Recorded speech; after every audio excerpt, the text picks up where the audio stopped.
Die Afrika-olifant. Almal ken hom, maar elkeen ken hom op 'n ander manier. Soos die Boesmans wat die heuwels by Tsodilo hulle teen die rotswande gaan skilder het.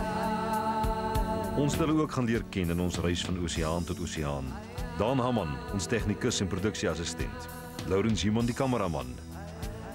Charles Judgy, Laurens se assistent en Ray Jansen van Rensburg, die 4x4 spesialis. Gideon Swart, klankman en tweede kameraman en spanleier Johan Badenhorst. Ons het gaan loop in die voetspore van die grootes.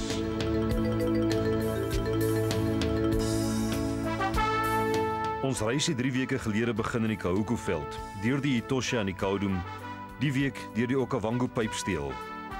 Vandaar deur die Okavango moeras, Zimbabwe, die Tuli, die Limpopo-vallei, af deur die Kruger tot in Mosambiek.